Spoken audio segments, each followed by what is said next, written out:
Throughout most of geologic time, there were only two primordial continents, Laurasia in the north and Gondwanaland in the south, separated by the Sea of Tethys. Gondwanaland consisted of Africa, India, Australia, South America and Antarctica. About 265 million years ago, this continental togetherness began to split. For 200 million years, the Indian subcontinent advanced at a record speed of 15 millimeters per year before crashing into Eurasia. The collision forced the crust to buckle, creating the enormous crumple zone, the Himalaya.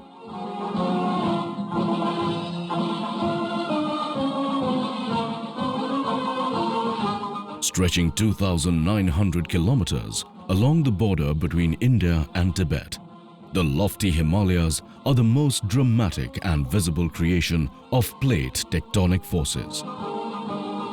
In just 50 million years, peaks such as Mount Everest have risen to heights of more than 9 kilometers. The collision is not yet over. The continuing movement of the Indian plate is putting tremendous pressure on the Asian continent. Serious consequences of these processes are the deadly earthquakes and tsunamis.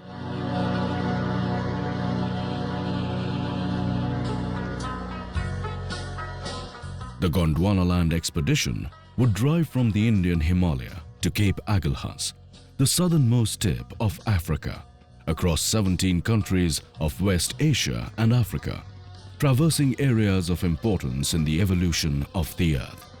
It would give the expedition scientists an opportunity to conduct exploratory research and further their understanding of the earthquake geology and evolutionary history.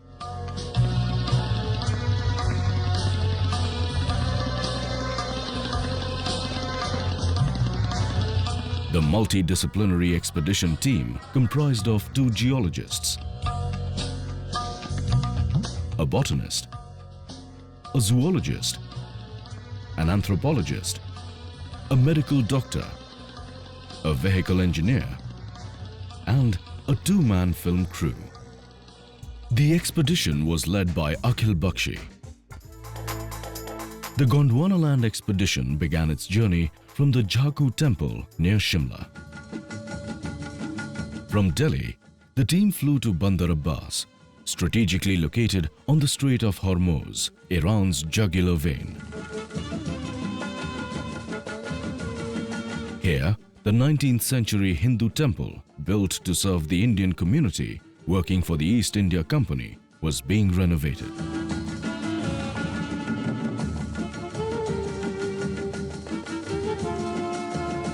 All of Iran seemed to be out on the road with their pots and pans, picnicking, camping on the streets, celebrating the pre-Islamic Zoroastrian Nowruz festival as they had been doing for 3,000 years.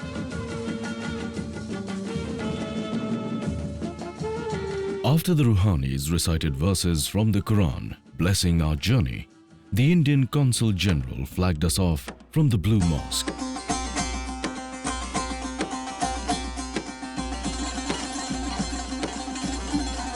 We headed north to Shiraz, through the Zagros mountains, folded and faulted beyond repair. The Iranian plate is still pushing into the Asian plate, raising the height of the Zagros mountains and making the country terribly prone to earthquakes. While the expedition was driving to Shiraz, an earthquake of 5.8 magnitude hit Lorestan province of Iran, killing 70 people and destroying 8 villages.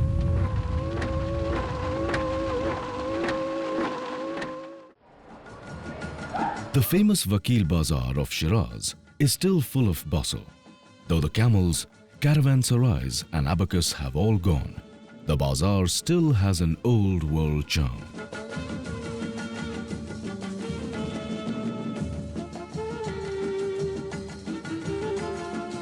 Its cavernous passageways are alive with the sounds, smell and sights of all corners of Persia.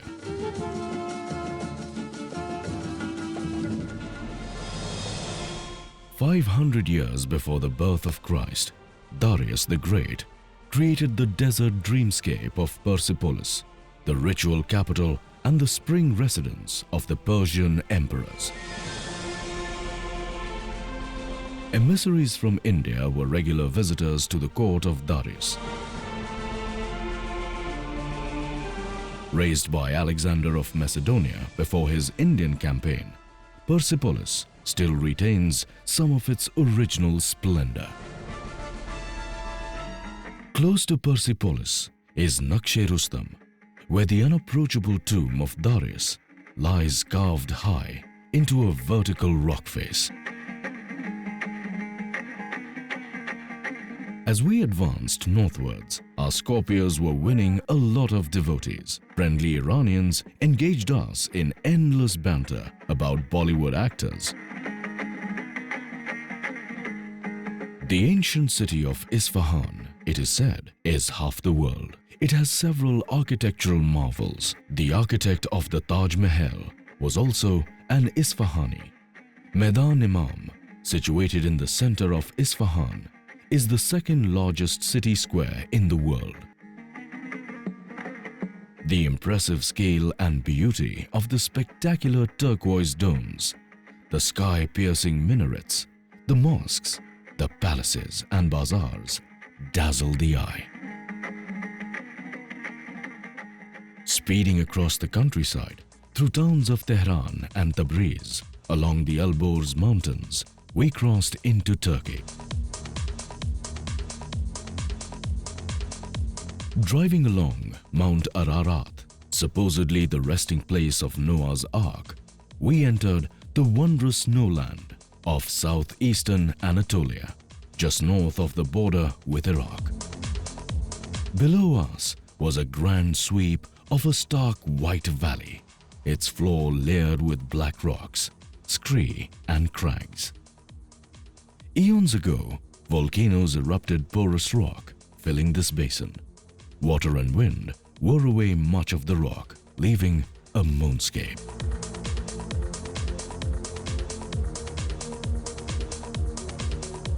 We were driving over the North Anatolian fault that ruptures periodically, causing devastating earthquakes. Our stout-hearted Scorpios climbed higher and higher, along towering walls of ice, on roads wet with melting snow.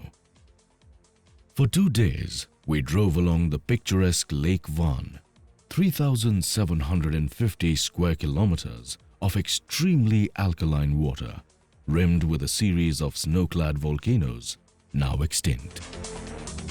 On the way to the Syrian border, from Diyarbakir, we participated in the wild merriment of Kurdish weddings.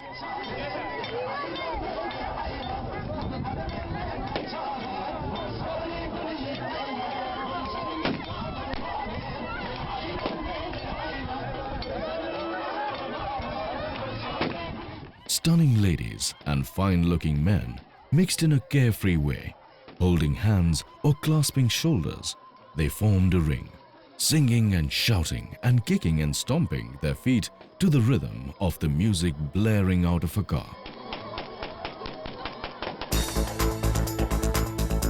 The Great Rift Valley, a vast system of ruptures in the Earth's face, is separating East Africa from the rest of Africa. This rift system starts from northern Syria and extends all the way down to Mozambique. We followed this geological cleft from top to bottom. Cradled in a bowl of dry hills in northern Syria lies the city of Aleppo, the cultural capital of Islam, the oldest city in the world, continuously inhabited for the last 5,000 years. The dynamism and raw energy of Aleppo have captivated travelers for ages. The citadel is the formidable symbol of Aleppo, regarded by some as the most spectacular medieval fortress in the Middle East. It has been stormed successfully only once by the Uzbek Timur Lenk.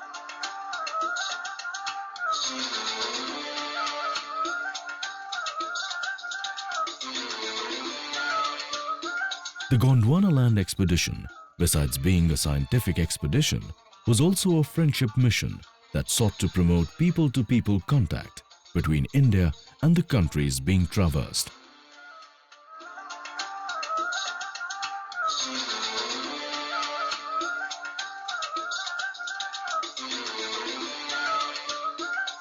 The expedition also carried with it a goodwill message from the Prime Minister of India to the heads of states of these countries. In Damascus, we were received by the Prime Minister of Syria.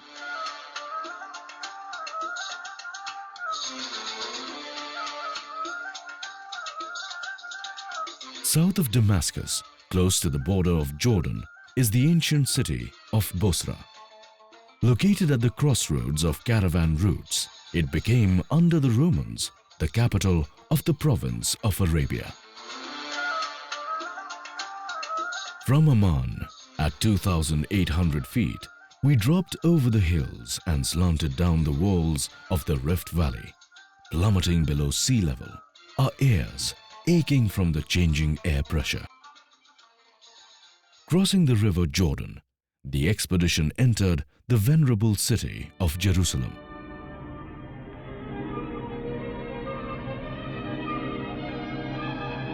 Jerusalem's pull is as powerful as ever, and pilgrims from all over the world flock to it.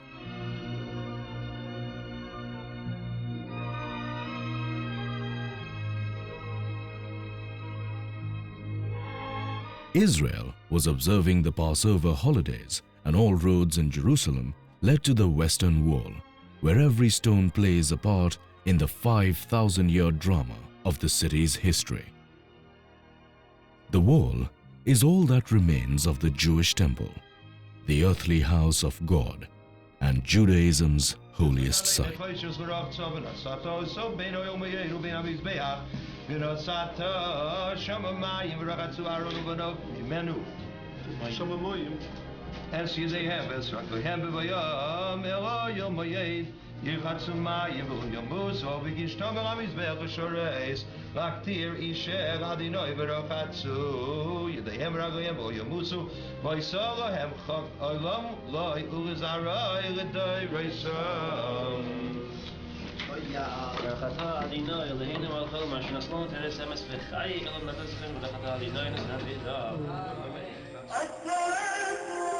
Next to the wall is the gold-capped dome of the Rock, the third holiest shrine for Muslims after Mecca and Medina. It marks the site from where Prophet Muhammad made his night journey to heaven.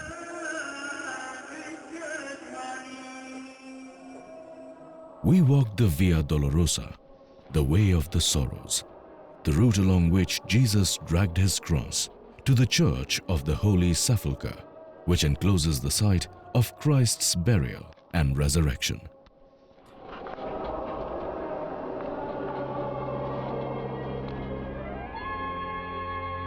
From Jerusalem, the 850-kilometer drive to Cairo was completed in a day. We drove along the entire length of the Dead Sea, shrinking by a meter every year.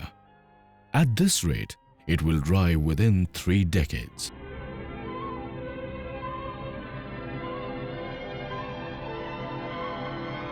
As the sea's water disappears, it creates these large sinkholes.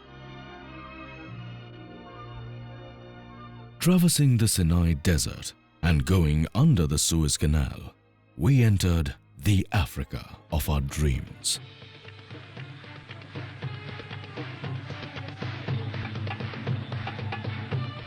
History offers sufficient evidence that relations between the people of the Indus and the Nile existed since the days of the pharaohs, 5,000 years ago. Indians and Egyptians traded and migrated freely between the two regions, over land and across the sea.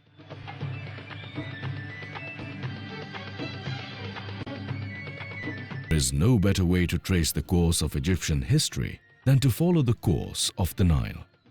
The river has been Egypt's lifeline for millenniums. Along its length, pharaohs, nobles, and lesser mortals have all built monuments and tombs to immortalize themselves.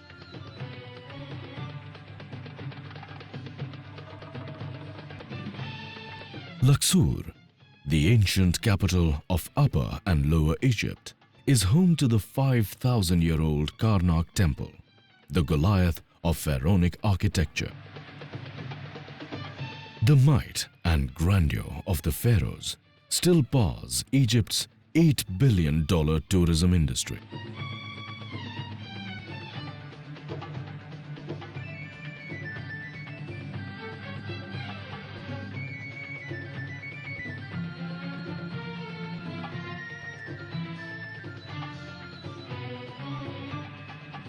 At Aswan in southern Egypt, we were told that there was no land route into Sudan.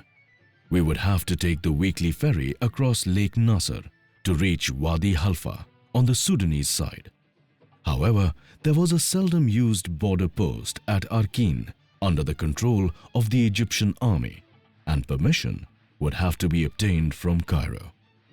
Many strings had to be pulled, and in the end, after a day's delay, we got permission.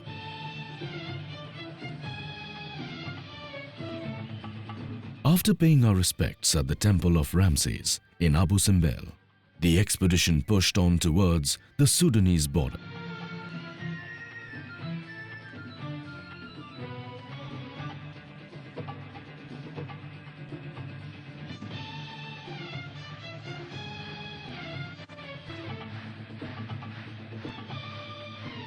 The road ended at the barbed wired border.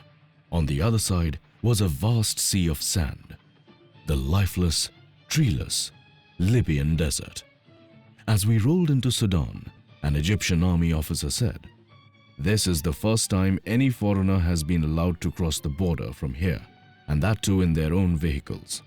You have made history." We decided not to take the regular safe route along the Nile to Dongbula, 450 kilometers away, because it was sandier.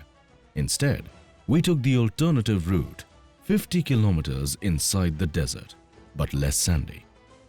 The risk was that there was not a village or a soul on the way, and we could not get food or help if we got into some trouble. 2 kilometers into the desert, the vehicle sank thrice in the sand. Luckily, a truck driver came to our rescue. We hired him as a guide. After that, we breezed through the desert like the wind on that dark, moonless night. There were no signposts, or landmarks, or vegetation to guide us. We just drove mile upon mile through nothingness.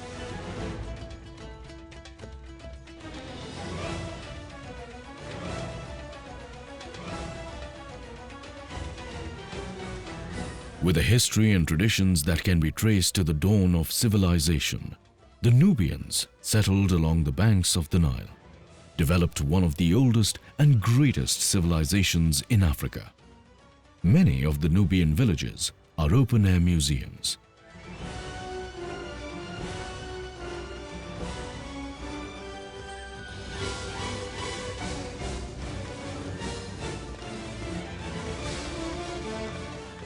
Abiding affinities have developed between the people of Sudan and India as a result of constant historical interaction.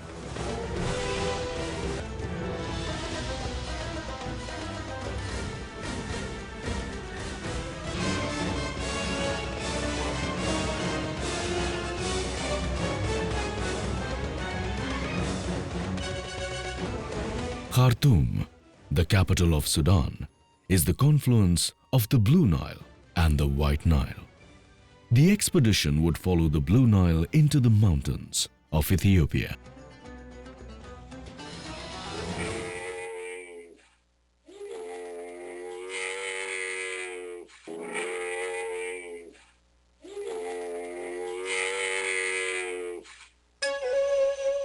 Today, Ethiopia is a poor country with a rich history. In the past 3,000 years, the country has spawned great civilizations. Gondar, nestled in the foothills of the Simeon Mountains, was our first destination in Ethiopia. The two-storied 17th century palace of Emperor Fasilidas is said to have been the work of an Indian architect.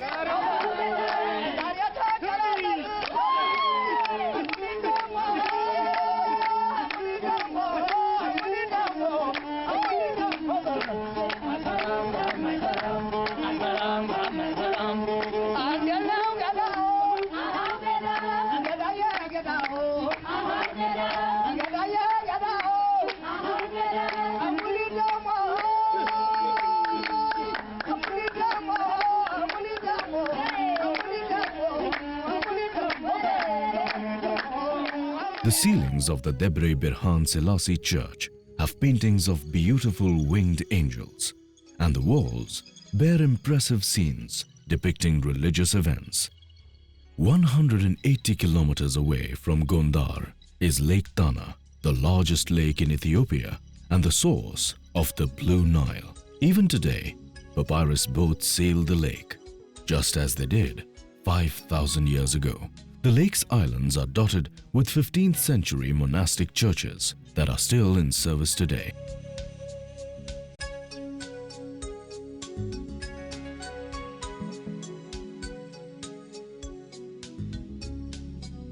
The 450-kilometer journey from Bahar Dar to Lalibela was over agonizing dirt tracks. The spectacular highland landscape diverted our attention from our anguish. Driving between 7,000 and 9,300 feet, the landscape was stunning.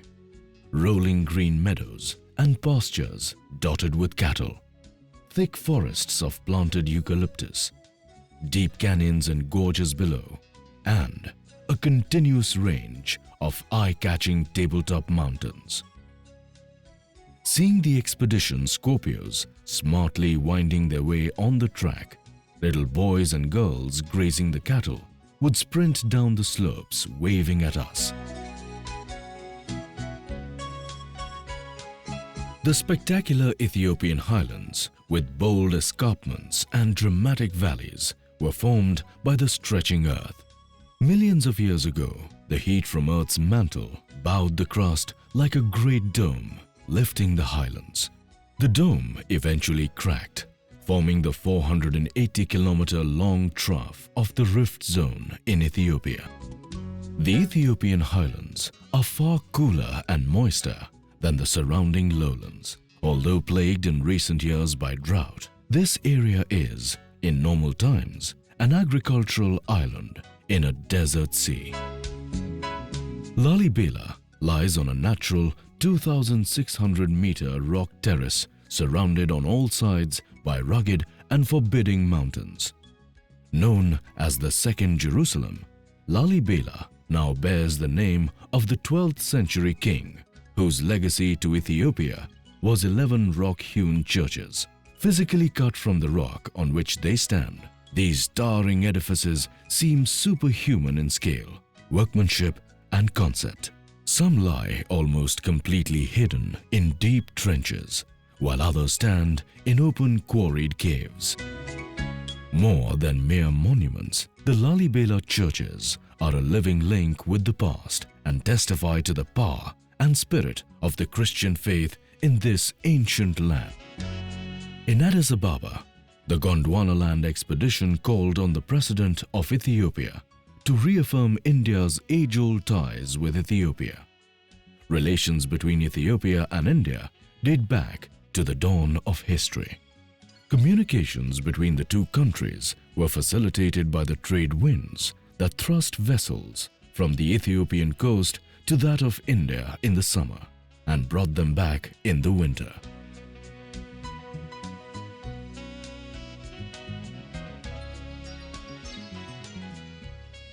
Leaving Addis, we drove once again into the Great Rift Valley, stopping now and then to curiously observe and record its distinguishing features. A string of Rift Valley lakes occupy the floor of the Rift Valley between the northern and southern highlands of Ethiopia. Most of these lakes are alkaline. No soap is required for washing or bathing. The Kenyan authorities received the expedition warmly and provided us with armed security to escort us through the bandit-infested areas that we would be traversing for the next 2 days. The rough and frustrating track, made worse by the rains, fully tested the ruggedness of our Scorpios and the patience of its occupants. Driving 18 hours a day on broken, rippled roads, we could only average 20 kilometers an hour, but got to our destinations before our teeth fell out of their sockets. The Dida Galgalu Desert was green and inviting at this time of the year. giving no indication of its deathly black bleakness during the dry season. The nomads, herding donkeys, cattle, goats and camels, were happy to get good rains this year after several consecutive years of drought that had decimated their stock. Between Isiolo and Nairobi, we crossed the equator.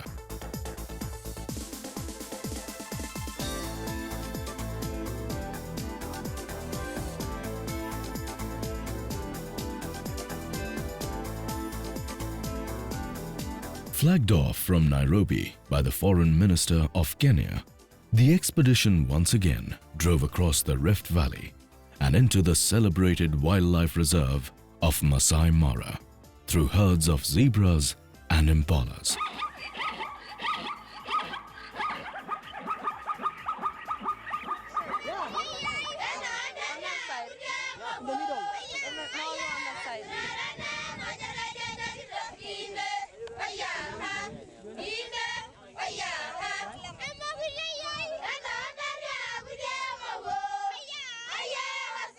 Crossing the Mara River, where it flows into Lake Victoria, the expedition reached Serengeti, the endless plain. The plain itself is a product of volcanism. Its layer of carbonatite ash perhaps exploded from the now dormant Kerimasi volcano. Rains turn this unusual ash into a hard pan impenetrable to the tree roots, leaving the plains to shallow-rooted grasses. The grasses nurture more than 1 million wildebeests and 200,000 zebras.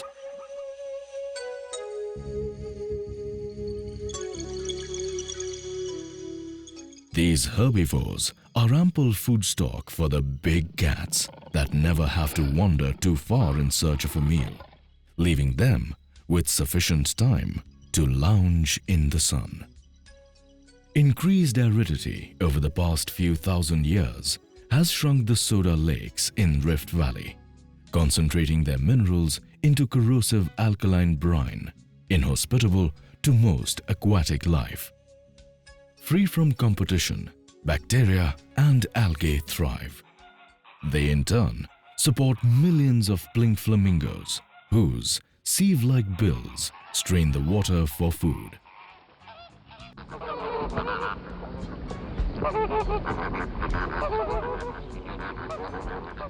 More than half the world's flamingos live in the Kenyan and Tanzanian segment of the Rift Valley. Just southeast of these grasslands, where the rift meets the plain, is the celebrated Olduvai Gorge, where Lewis and Mary Leakey discovered so many important hominid fossils. The Olduvai specimens owe their spectacular preservation to the cement-like quality of the carbonatite ash.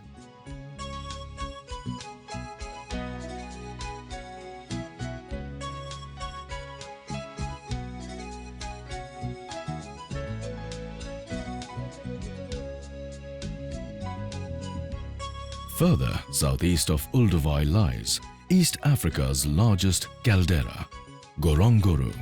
Born about 3 million years ago in a titanic explosion and subsequent crater collapse, Ngorongoro today contains one of the planet's best game preserves. Most of Africa's game reserves are either in or along the rift, on land too dry or rugged for agriculture. Ngorongoro is special. Its deep crater walls make a natural border, separating game inside its rim from the encroaching farms and ranches. The naturally protected wildlife living in Ngorongoro's 20-kilometer wide basin attracts tourists and badly needed foreign currencies.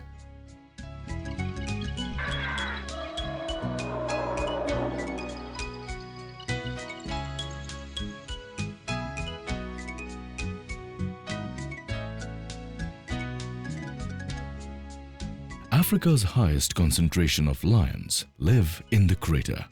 However, these fearful animals have warmed up to humans and their machines. Sociable and loving like pussycats, We could have petted them had we wanted to, but showed great sagacity in not doing so.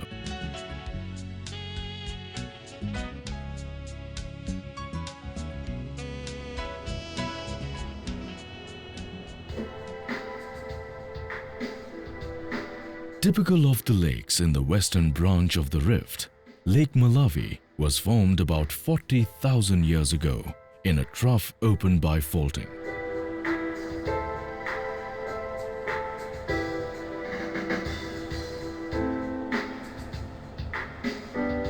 Lake Malawi has more fish species than any other lake in the world, and almost all of them are endemic.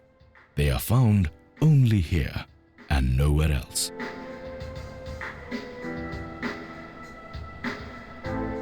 Malawi is one of the poorest countries in the world. Its economic growth rates fluctuate widely, mostly according to rainfall.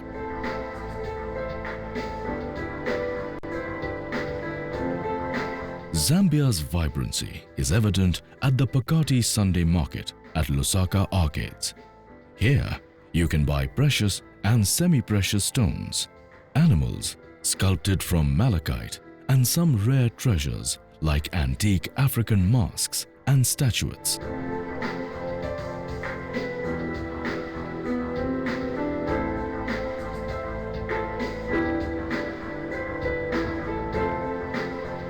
As we moved south, entering sub-Saharan Africa, the prevalence of AIDS got higher. 1/5 of Zimbabwe's adult population is living with HIV. 3,000 die of HIV/AIDS related illnesses every week. The country has 1 million AIDS orphans, a higher number of orphans in proportion to its population than any other country in the world. The expedition members spent a memorable evening with some of these children.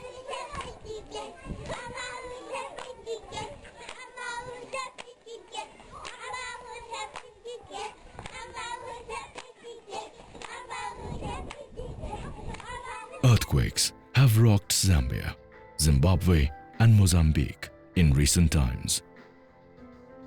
Quakes were not known in these areas. Both the shaken leaders and the citizens were worried.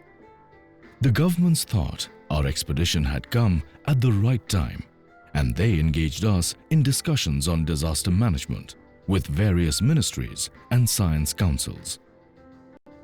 President Robert Mugabe of Zimbabwe shared with the expedition members his knowledge of the continental drift theory, the evolutionary theory, and the mysteries of life and human migration. And we told him about the geological future of Africa. As the continent moves north at a rate of 10 to 15 millimeters per year, in a couple of million years, the Mediterranean Sea will close and Africa and Europe will merge together. President Armando Guebuza of Mozambique, recalling the recent earthquake, wanted the expedition scientists to come back again to his country and assist in developing local expertise in ornithology, botany, anthropology, and geology. Throughout our journey in the interiors of Africa, we came across Indians settled for forgotten generations. Here, in Inhambane, on the Indian Ocean coast of Mozambique, are 52 Indian families whose forefathers had migrated 3 to 4 generations ago. While they are well integrated with the society of their host country, they continue to maintain their Indian customs and traditions.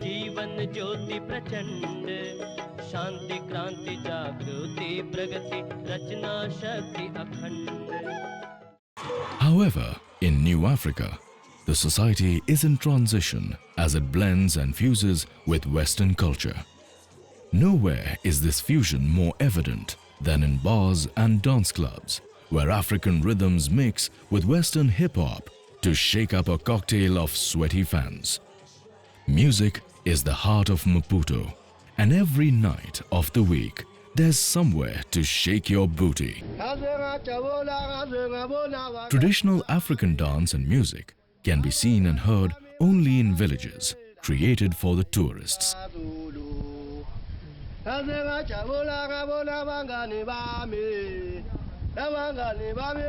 Transiting through Swaziland, the expedition entered the KwaZulu-Natal province of South Africa.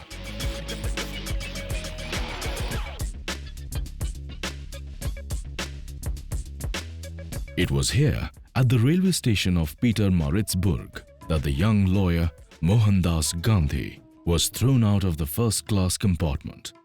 As Gandhi got up, dusting his coat, a revolutionary was born.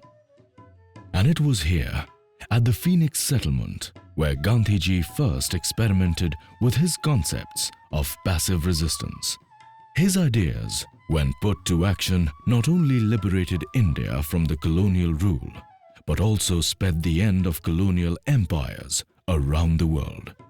It was Gandhiji's message of love, brotherhood, and tolerance that the Gondwanaland expedition carried with it from India, the country of his birth, back to South Africa, the country of his adoption. Besides the studies and observations, there was adequate jollity, song and laughter, and the expedition left a trail of friends in distant lands. For 5 days, we drove through the stunningly beautiful landscape of Eastern and Western Cape, following the Drakensberg Range, uplifted when Gondwanaland fragmented.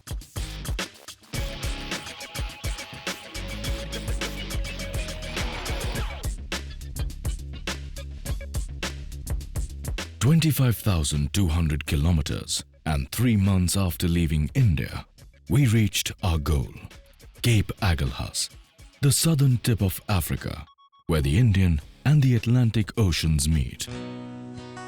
Throughout this momentous journey that took us across deserts and mountains, jungles and coasts of 17 countries of West Asia and Africa, and in our meetings with high dignitaries, scholars, and the common people, we observed with pride the great respect India commands in the world, not only for the splendor of its history, but for its ability to lead them into a new world of peace and goodwill."